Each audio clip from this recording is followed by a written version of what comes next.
In Taiwan, tea is a crop, a universal pastime, a cultural tradition, and for some, a way of life.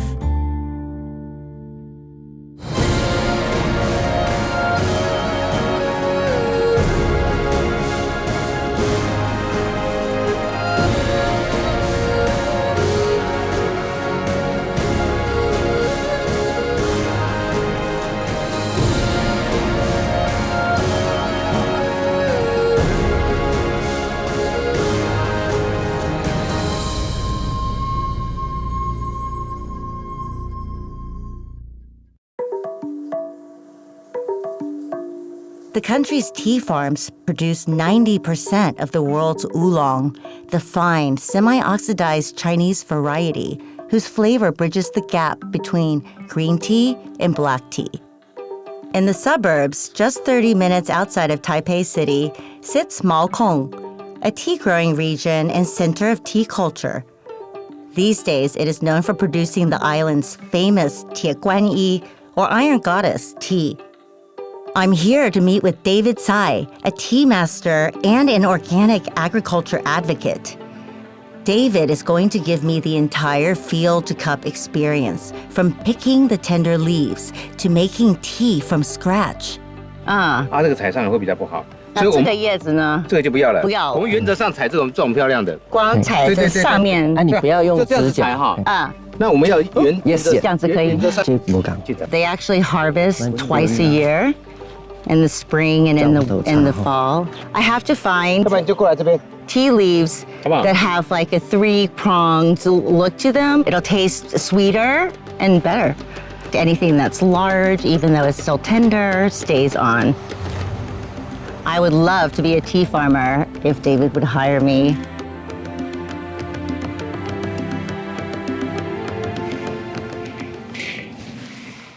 Good day.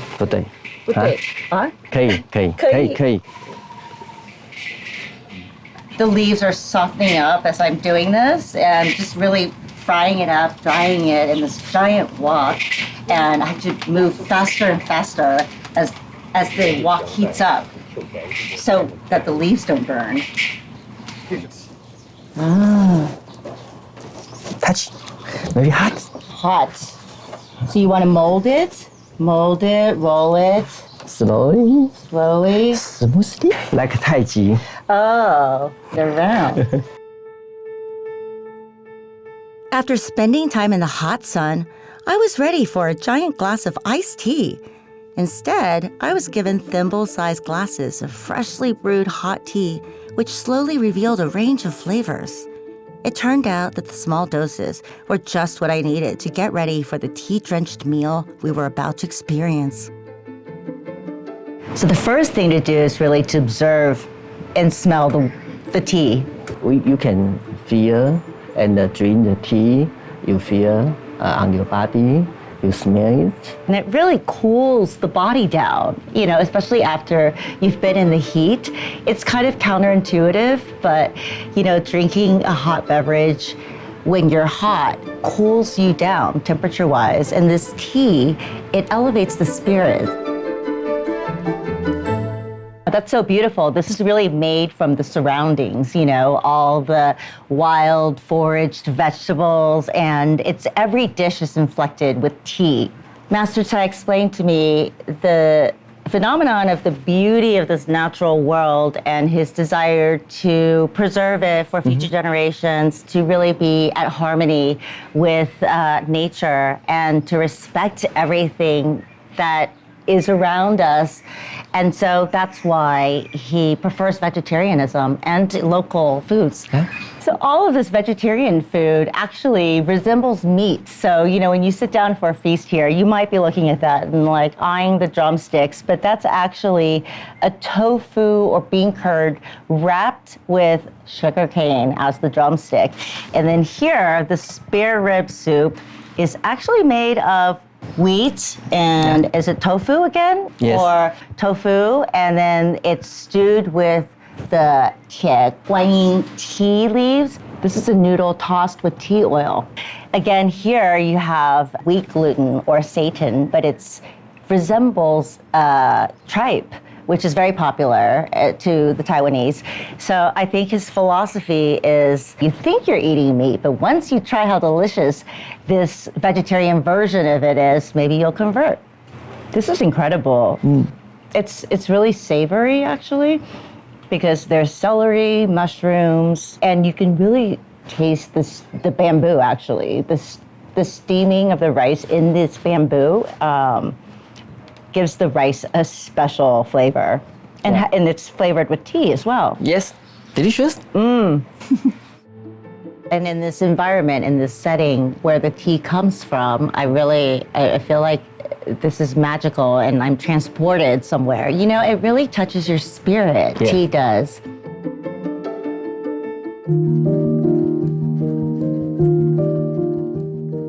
Back in Taipei, I'm going to pay a visit to Elaine Shi, a teacher and practitioner of everything having to do with tea. She's going to demonstrate gongfu, a ceremonial style of brewing tea so that each layer of tea can be enjoyed over multiple flushes of water. It's a way to reveal the wide variety of tasting notes inherent in any tea over time, particularly with aged teas. So I'm just going to take the oolong from the jar directly, which has been stored here for many, many years. Well, I'm so excited to taste it. It's going to be lovely. You can take a close look. You can just see the shape, just see the size, just see the color. And for the aged oolong, it doesn't come with a very tight shape. Somehow it's more like spread out. What are the benefits of aging tea? You can taste the time in the tea. So how long can tea last and stay fresh? The tea has to be good quality, so you can age it for like a long time. Let's just like wine. If it's a good wine, you can age it for like 20, 30 years, and every year it can come differently. And same as tea too. The quality has to be good to be capable of stored. So for appreciating the old oolong, you'll feel the like waking up process. Like for the first one, it has been sleeping for such a long time. And so you can feel it's like a flower, like blossoming slowly. So that's a very enjoyable process.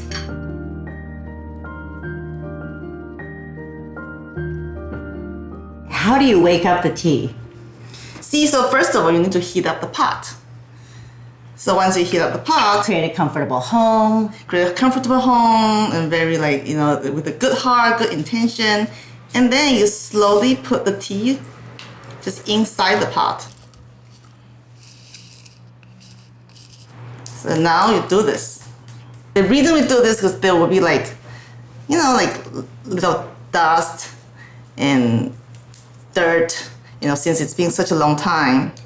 So you want to pour this, so all this debris will come off to the tail, and it's easier to pour. I see. So you enjoy them in different stages. This is called dry aroma. Right, so it hasn't quite woken up yet. hasn't quite it's woken not up yet yet. robust. It's not revived yet. Okay, let's Yeah. revive it. But you can have like a sense of how it's gonna be like. Your imagination starts to run. Yes, it's going to be very different. You'll feel this extremely mature guy, and then evolve, turning into this young person. So the entire process is like magic.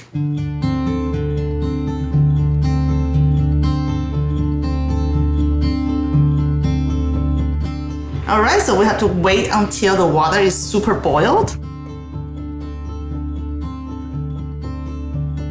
I enjoy the process. The process is like waking up your memory. So it's not just about aroma, it's just not about taste.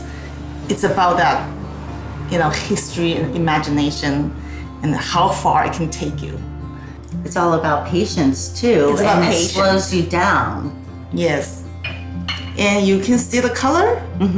Definitely reminds you of marinated plum. Or even a light coffee. I think coffee too. So welcome to have this 1987 home stored oolong. Wow, what a treat. Just remember, it's the first wash, so it's slowly waking up. Wow, this taste, I wasn't expecting it at all. It doesn't taste like what I would think tea tastes like. I think it's the dryness that leading to like the sweet aftertaste and that lingering after that. So you have to be very patient with this tea as well. You have to be like wait and feel that aroma like rolling on the bottom of your throat, like slowly swelling up. The second wash will be very different. The youthness quality will start to come out. Did you feel this? Feel like you can feel like it starts to warm up? I feel It started really warming. I feel warm all over, and I feel like my digestion is being aided actually. Yeah. It has this energy of time. The caffeine kind of just fades away. So it's perfect for before sleep. Oh, really? And it will help you with the sleeping too. So older teas have less caffeine? Yes, you can say that. And it has this calming energy that will just calm you down, will calm your mind down, calm your body down. You're right. The flavor is more intense. Yes. And the aftertaste, The aftertaste, yes. it's sweet but yet bitter. Yes, yes, yes. So when is the best time to enjoy this tea ceremony? Every like evening by myself, and then like it in the afternoon with my friends who I can share tea with. I think people need to start to pick up the memory of brewing tea, like how fun it can be, how meditative it can be, how peaceful it can be. It can be a stress reliever. You can try the third one. It feels Yeah. springy, more floral, Yes. alive. Uh-huh. You would think that the first wash Yeah. would be the most intense, Oh, yes. right? Maybe like and the that most the fun. flavor and- would dilute, Yeah. as you add more water. But in fact, it's not the case at all. When did you start working with tea as a career? I think it's like 6 years ago. I was in this auction house. I was working as a kind of like being in charge of the whiskey collection. But however, I always fond of beverage. And I just thought about like my dad's passion about tea. I feel like in the market, like people know so much about like alcohol. However, tea, the knowledge of tea is kind of just not very known. Just see you adding water Yeah. to the pot. Is there a technical specialty? Is there a special way to brew it? I think you have to know the tea very well. Because it's so subtle. It's like during the different wash, it changes so little and so subtly, so you have to know it very well. And the second of all, definitely those utensils are so important.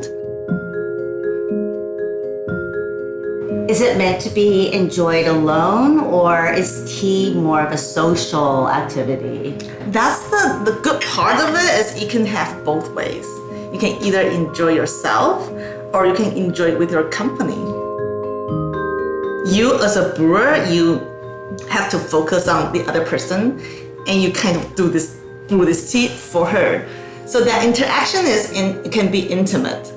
Yeah, I feel like this is a real gift and an act of service, an act of love, and a way Act of of love. welcoming me here to your space, because it really involves so much attention on your Yes, part. yes. And all I have to do is sit here and enjoy this beautiful tea that you're brewing. Yeah, and it's definitely with no stress. It's water, so water is always like flowing like a river, so it's like relaxing.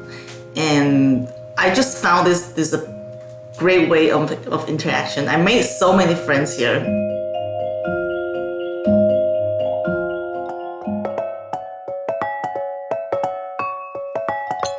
Taiwan's terroir may be famous for its tea production, But tea ceramicist Emilio Del Pozo takes his love for Taiwan's soil to another level by making pots and cups out of local clay that he forages for in his backyard in the mountains of Taipei. I think there's kind of a trend towards like handmade crafts. I think in the world now, because of like globalization, that people are missing something, which is kind of a connection to handmade crafts. I can show you here one of the basic tests that I do when I'm out on the looking for a wild clay. So the test I do is I roll a little snake, and if you can roll it around your finger, that means it's a good chance of working well. So in this case, it cracked. It cracked. So that means it's not workable, or? Yeah, and there's something I've learned to do with clays that are less workable, but if they have other desirable characteristics and I want to continue to use them, is I can add other clays to them. What type of tea are your pots perfected for?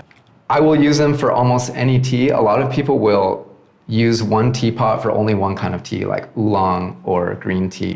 Because they don't want to mix up the flavors? Yeah, they don't want to contaminate the flavors. Contaminate the flavors. How Yeah. interesting.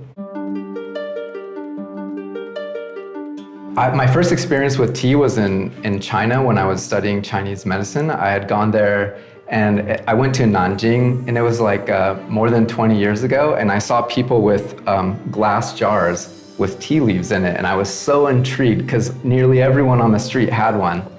That got me into seeking out tea. So on that trip, I brought back a lot of tea, and then of course coming back to Taiwan, I was really curious about what Taiwanese tea was like.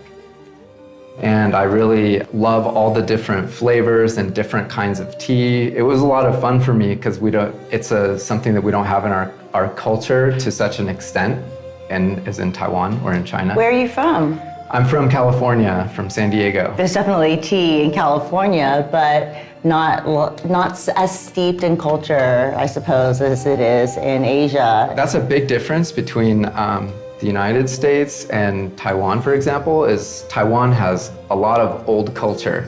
And also because people came from China to Taiwan before the Cultural Revolution. So there's a lot of cultural elements that are preserved in Taiwan. Do you think it's harder to work on a wheel or hand build?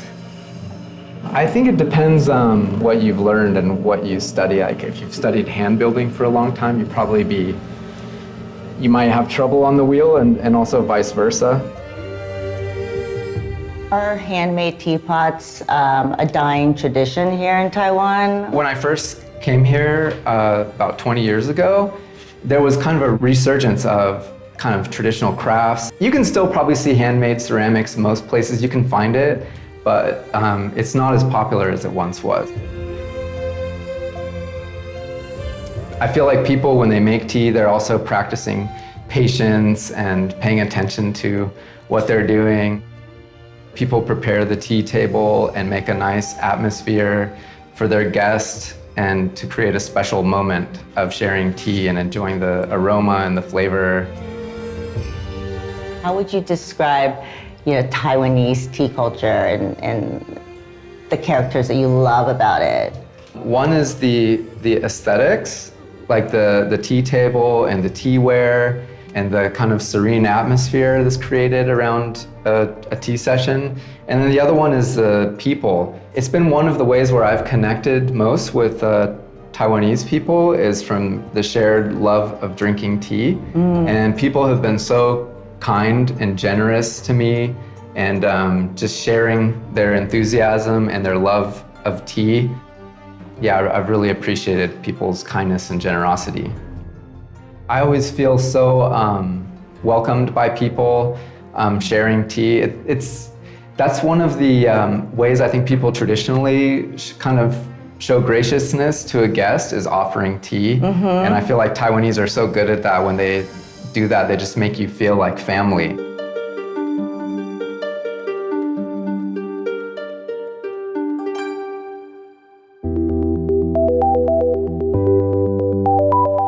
In Taiwan, bubble tea shops are seemingly everywhere, but odd one out. A serious tea shop masquerading as a bubble tea spot brews its teas with tea presses to simulate the forward brews of traditional Gongfu-style tea.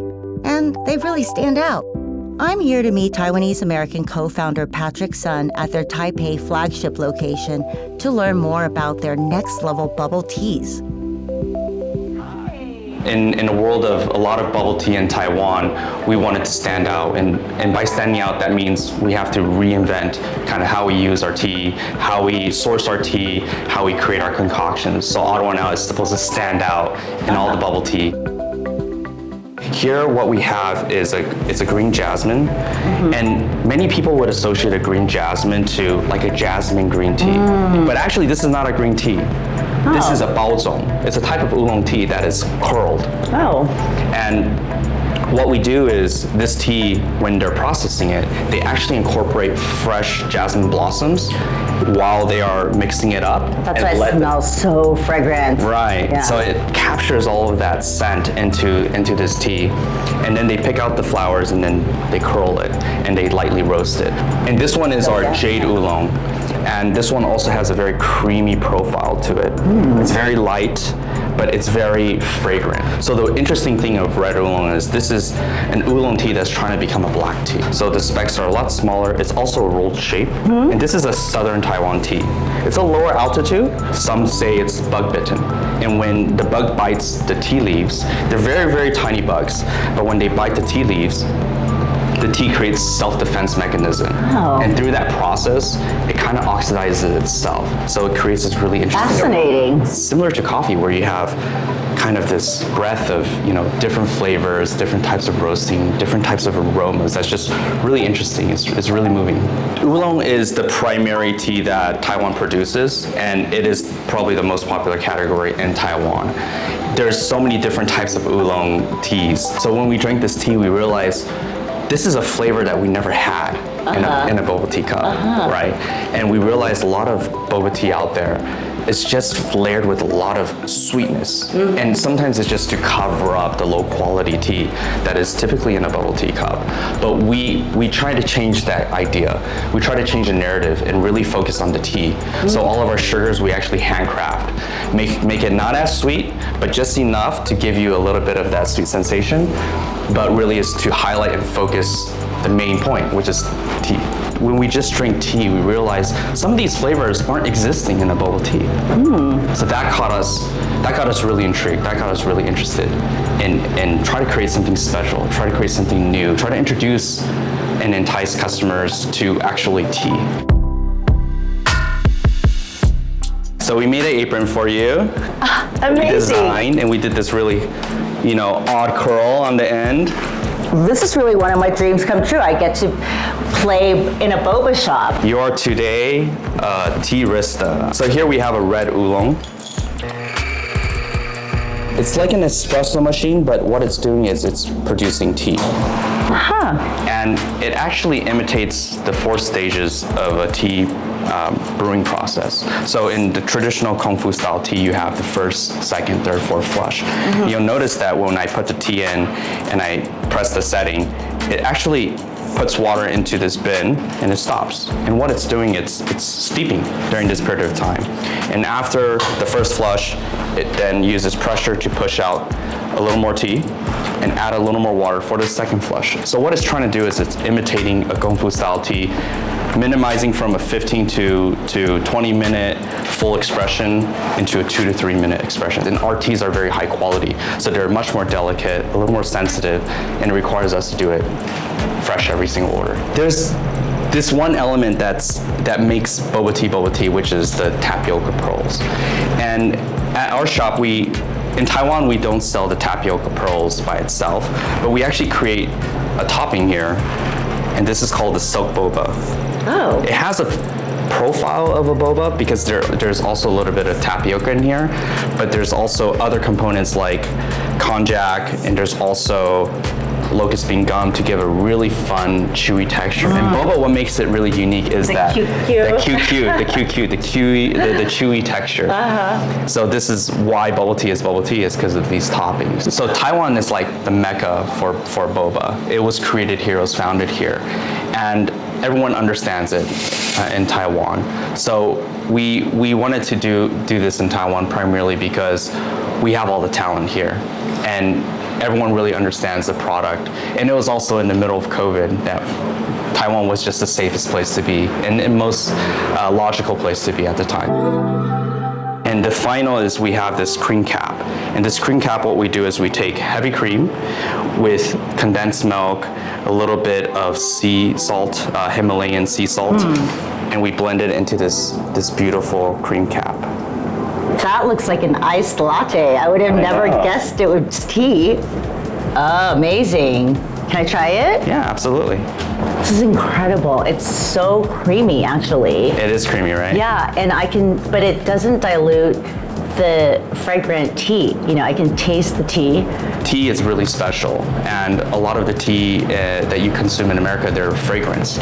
They add a lot of additional components and elements into it to flavor, to entice you to enjoy it, but actually they're just chemical flavors. Here you're just tasting tea leaves that are touched by sunlight. What we're trying to do here is really celebrate the whole process of the tea and tell the story of the unique parts of the tea. Many times when you drink a pure tea or you drink a tea that is maybe produced the ceremonial way, you could actually taste the journey of how this tea was grown. You could try a tea that is from different parts of the mountain. One is from the east side, one is from the west side, and it has a different profile. Yeah. So that for us was very interesting. And what we hope the world will look like is, eventually customers just drinking a cup of tea. That's what we hope. And that's part of the Taiwanese culture.